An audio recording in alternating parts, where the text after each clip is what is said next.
Michael Irvin retired with 750 receptions for 11,904 yards and 65 touchdowns in 12 NFL seasons.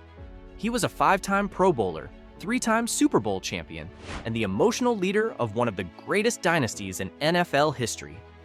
The same explosive playmaker who caught 111 passes for 1,603 yards in 1995, showing the combination of size, speed, and toughness that made him one of the most feared receivers of his era. He was also one of the most controversial players in NFL history, with legal troubles, substance abuse issues, and a career-ending neck injury that cut short what could have been an even more dominant legacy. For over 25 years since his retirement, Michael Irvin has been remembered as the playmaker, a receiver who combined elite talent with championship-level clutch performance. But questions remain about where he ranks among the all-time greats and whether his supporting cast elevated his numbers. So now that we've had time to look back, over 25 years after he last played, it's time to ask the question, how good was Michael Irvin actually? Before we continue, if you enjoy this content, please like and subscribe to the channel. Now let's dive in. Let's rewind to where this legend was born. Fort Lauderdale, Florida. Irvin wasn't supposed to be a Cowboys icon initially.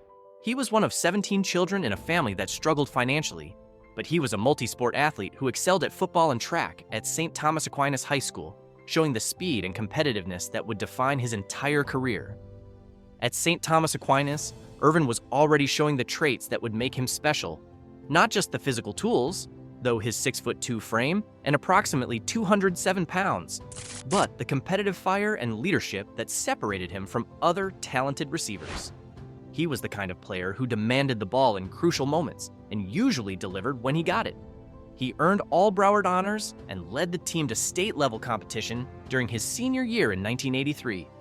The University of Miami came calling, and what happened next was one of the most successful college careers in Hurricane history.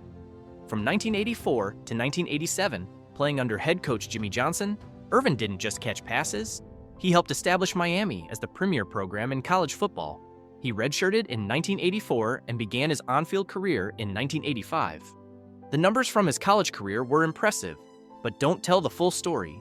143 receptions for 2,423 yards and 26 touchdowns in 4 seasons. But Irvin's value went beyond statistics. He was the emotional leader of the team. Irvin was a key leader of the 1987 National Championship team, famously catching a 73-yard game-winning touchdown against arch-rival Florida State that propelled Miami to the title.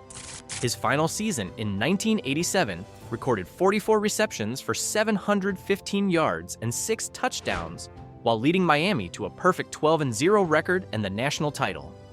In the Orange Bowl, Irvin was instrumental catching a critical 23-yard touchdown pass in the third quarter that put Miami ahead 17-7 an eventual championship. But it was Irvin's leadership and clutch performance that made him truly special at Miami.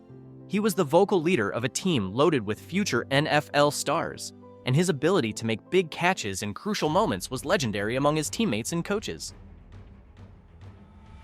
The 1988 NFL Draft was approaching, and Irvin was considered one of the top receiver prospects available. The Dallas Cowboys had the 11th overall pick in the first round and were looking for a playmaker to help rebuild their franchise. They selected Irvin, and the following season reunited him with his college coach Jimmy Johnson, who was hired as the Cowboys' head coach following the firing of legendary coach Tom Landry. This reunion was a key storyline in the early stages of the Cowboys' 1990s dynasty. What happened next was the beginning of one of the most successful and controversial careers in NFL history. Irvin's rookie season in 1988 showed flashes of the talent that had made him special in college. 32 receptions for 654 yards and 5 touchdowns. Solid production for a rookie receiver on a 3-13 team. The Cowboys were rebuilding, but Irvin's performance suggested he could be a cornerstone of their future success.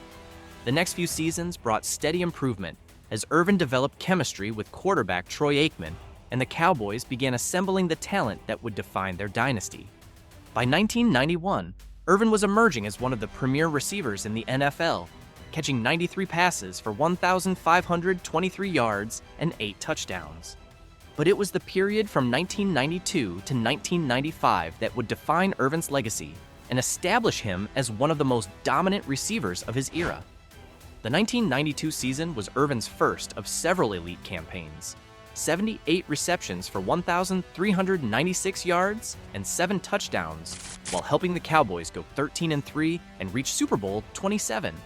In the Super Bowl against Buffalo, Irvin caught 6 passes for 114 yards and 2 touchdowns, earning his first championship ring.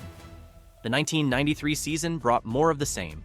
88 receptions for 1,330 yards and 7 touchdowns while leading the Cowboys to another Super Bowl victory, securing back-to-back championships. But it was the 1995 season that might have been Irvin's finest individual performance. 111 receptions for 1,603 yards and 10 touchdowns while earning Pro Bowl honors and leading the Cowboys to their 3rd Super Bowl victory in 4 years. His 14.4 yards per reception in 1995 showed he was still a big play threat, despite his high volume of catches. He also set an NFL record that season with 11 games of 100-plus receiving yards. One signature moment of Irvin's career came in the 1995 NFC Championship game against Green Bay. Irvin's performance, alongside Emmitt Smith's rushing game, helped secure the close game victory and a spot in Super Bowl 30. Irvin had 7 receptions for 100 yards and 2 touchdowns in that game. The numbers from Irvin's prime years tell the story of sustained excellence that few receivers have ever matched.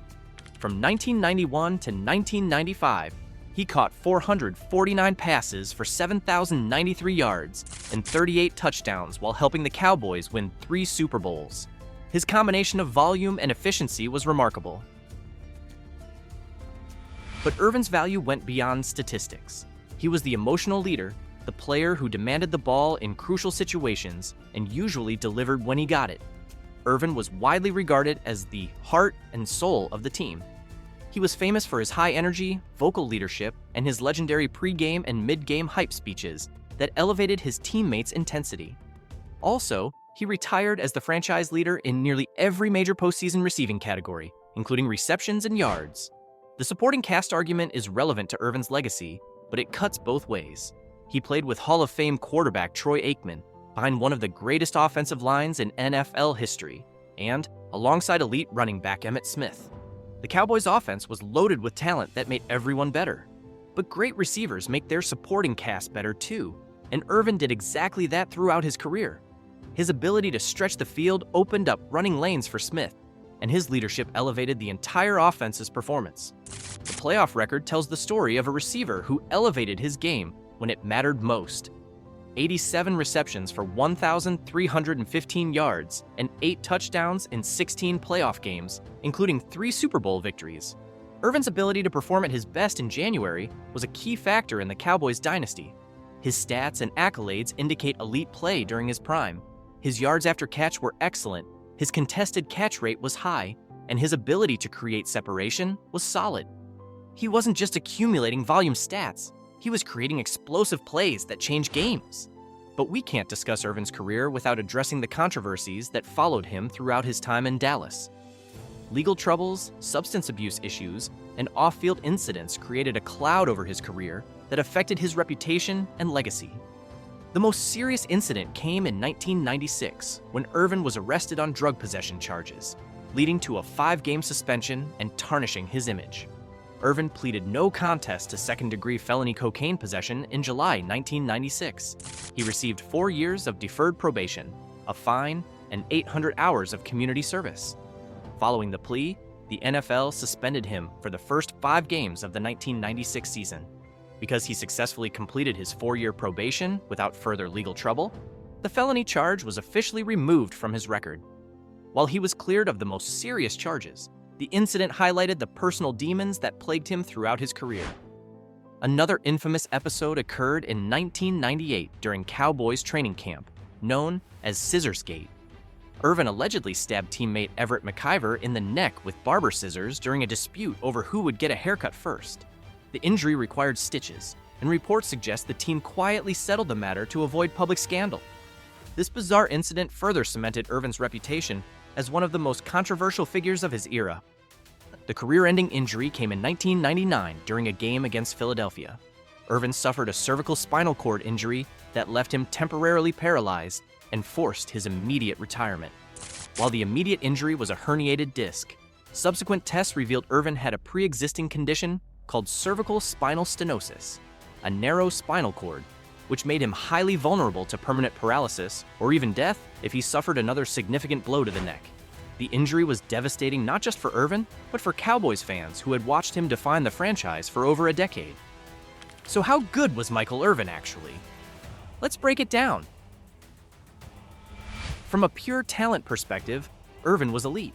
His combination of size, speed, and his hands were among the best in the game. The college credentials were impeccable. A national championship in leadership of one of the greatest programs in college football history. The numbers support this assessment. 750 career receptions for 11,904 yards and 65 touchdowns are impressive totals, especially considering he played in an era when passing numbers were generally lower. His career average of 15.9 yards per reception shows he was more than just a possession receiver. The championship factor heavily favors Irvin. 3 Super Bowl victories in 4 years, with Irvin playing a crucial role in each championship. His ability to perform at his best when the stakes were highest was a defining characteristic of his career. The leadership aspect was consistently praised by teammates and coaches. Jimmy Johnson and later Barry Switzer relied on Irvin to be the emotional leader of the offense, and his pregame speeches and on-field intensity were legendary among his peers. But the supporting cast argument can't be ignored.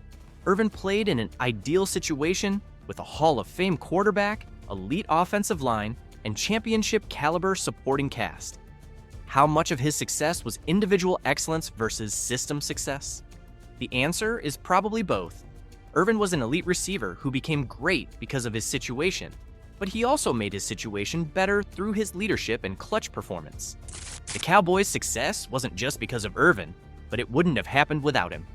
The comparison to modern receivers is instructive. Irvin's career totals would rank him in the top 20 all-time in most receiving categories.